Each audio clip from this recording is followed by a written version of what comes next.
જ્યારે ભગવાન રામનો જન્મ નહોતો થયો એ પહેલા રાજા દશરથ એક દિવસ જંગલની અંદર મૃગયા શિકાર કરવા માટે નીકળે. શિકાર કરતા હોય ત્યાં એને એક પશુનો અવાજ આવે એટલે રાજા દશરથ પોતાના ધનુષ્યમાંથી તીર છોડે. એ તીર જે છોડે એ તીર લાગે છે શ્રવણને. શ્રવણ ત્યાં પોતાના મા બાપને યાત્રા કરવા માટે નીકળ્યો હોય. આમ જુઓ ને તો રામાયણનો પ્રારંભ અહીંયાથી જ થયો. પાણીનો ઘોડો પાણીના નદીમાં બોળે અને પાણીનો અવાજ આવે એમાં રાજા દશરથને એવું થાય કે કોઈ પશુ છે અને તીર છોડે તો એ શ્રવણને તીર લાગે. રાજા દશરથ ત્યાં જાય, જોવે તો અફસોસ થાય કે મેં તો બહુ ભૂલ કરી. મને એમ હતું કે કોઈ પશુ હશે પણ આ તો કોઈ માણસ છે. શ્રવણને તીર લાગેલું હોય, હાથમાં પાણીનો ઘડો હોય. ત્યારે શ્રવણ કહે કે તમે કોણ છો હું નથી ઓળખતો, પણ એક કામ કરો, મારું પ્રાણ મુખેર ઉડી જવાનો છે, પણ મારા આંધળા મા બાપ છે ને એ મારી રાહ જોઈને બેઠા આવી છે.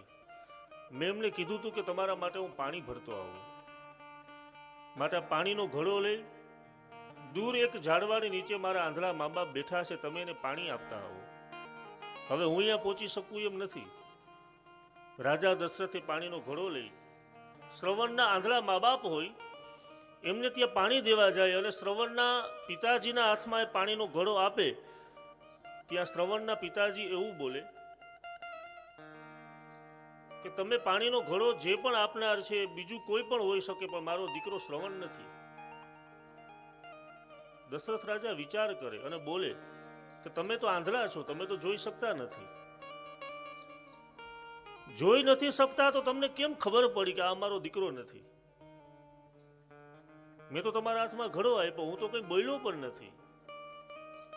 અને ત્યારે શ્રવણની માં એવું બોલે કે અમારા દીકરા શ્રવણનો નિયમ હતો કે જ્યારે પણ અમારાથી દૂર જાય ને ત્યારે એ અમને પગે લાગીને જતો, અને પાછો જ્યારે પણ આવે ને ત્યારે આવીને પહેલા અમને પગે લાગતો, પછી અમારા હાથમાં પાણીનો ઘડો આપે. શ્રવણ જ્યારે પાણી ભરવા માટે ગયો ત્યારે અમારી ચરણ સ્પર્શ કરીને ગયો, પણ તમે જ્યારે ઘડો દેવા આવ્યા તમે સીધો પાણીનો ઘડો અમારા હાથમાં આપ્યો. માટે અમારો દીકરો તો આ હોય જ નહીં. અને આજના ઘણા સંતાનોને હોય ને આવો નિયમ કે ઘરેથી નીકળે તો મા બાપને વંદન કરીને જાય અને આવે તો એ મા બાપને વંદન કરે. એ પાણીનો ઘડો શ્રવણના પિતાના હાથમાં હોય અને પૂછે કે મારો દીકરો ક્યાં છે, ત્યારે રાજા દશરથની આંખમાં પાણી આવે ને બોલે કે મારાથી એક ભૂલ થઈ ગઈ અને મારા ધનુષ્યના તીરથી તમારા દીકરાનું મૃત્યુ થઈ ગયું. આ શબ્દ સાંભળે ત્યાં તો શ્રવણના પિતાના હાથમાંથી પાણીનો ઘડો પડી જાય.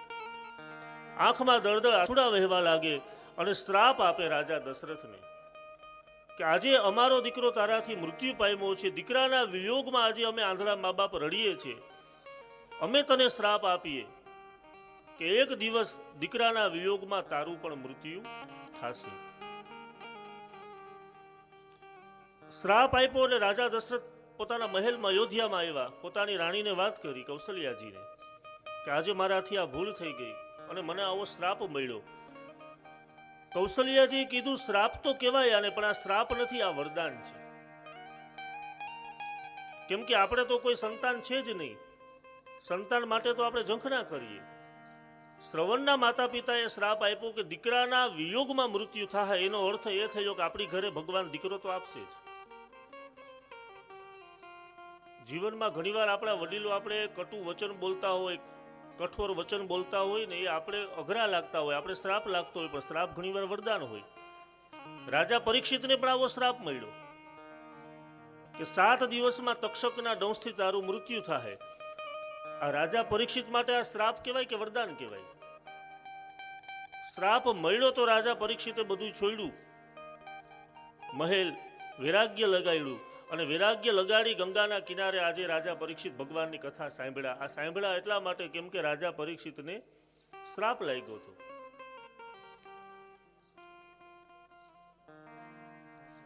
તો રાજા દશરથને આ શ્રાપ છે વરદાન હતું અને એ વરદાનને અનુલક્ષીને આજે રાજા દશરથને ત્યાં 4 પુત્રોના જન્મ થયા. ભગવાન સ્વયં અયોધ્યાની અંદર પ્રગટ થયા. સંપૂર્ણ અયોધ્યા આજે પ્રસન્ન છે. બધાએ ભગવાન રામજીના દર્શન કરવા માટે આવે છે.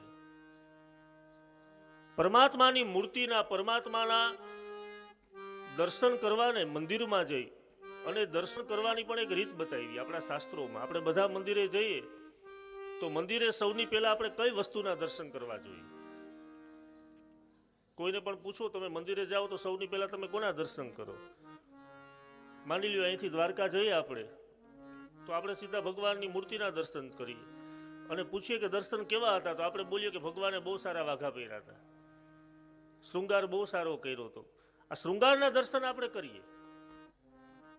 કથામાં જઈએ ને આપણે કોઈ પૂછે કે ભાઈ કથામાં શું હતું, તો પ્રસાદ બહુ સારો હતો, આયોજન બહુ સારું હતું, એ બધું આપણે યાદ હોય.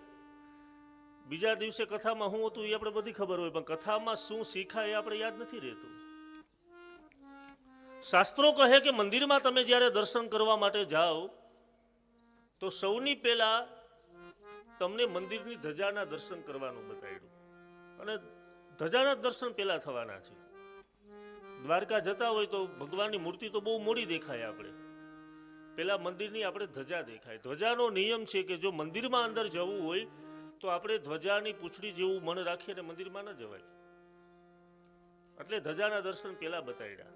સુદામાજી હાલીને ગયા ને જ્યારે ધજા જોઈને સુદામાજીએ તો એના આત્મો ઠર્યો કે હવે હું દ્વારકા પહોંચી ગયો, એના મનમાં ભગવાન બેસી ગયો.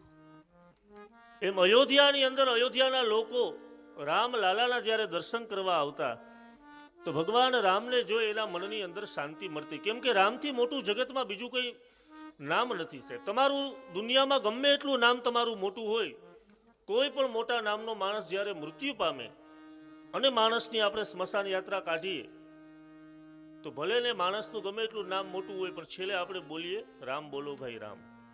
કેમ કે રામ નામ એક જ સત્ય છે. અયોધ્યા રાજી છે, રામ નામના જપ થાય છે. અને આ ભગવાન રામ અયોધ્યામાં એટલા માટે આવ્યા કેમ કે ખાલી રાજા દશરથના પુણ્ય નહોતા, આખું અયોધ્યા નગર એટલું પવિત્ર હતું કે ભગવાનને અહીંયા આવવાની ઈચ્છા થઈ.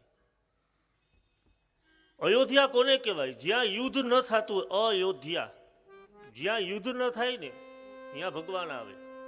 જેના ઘરમાં પણ કંકાસ ન થતો હોય ને ત્યાં પરમાત્મા આવે. જેના ઘરમાં અશાંતિ ન હોય ત્યાં પરમાત્મા આવે. બાકી મહાભારત જ ચાલુ હોય તો ત્યાં રામ ના આવે. એટલે જ્યાં યુદ્ધ ન થાય ત્યાં પરમાત્મા આવે. બધાય રાજા દશરથ, કૌશલ્યા અને સુમિત્રાજીને બધાય આપે આવો. આપણે પણ 2 મિનિટ અયોધ્યાના નગરની સાથે ભગવાન રામના નામની તાળી પાડી અને 2 મિનિટ રામ નામનો જપ કરી રાજા દશરથને, કૌશલ્યાજી, સુમિત્રા અને કૈકેયીને રામ જન્મની રામ નામનું મહત્વની આપણે બધાય આપીએ. તાળી પાડો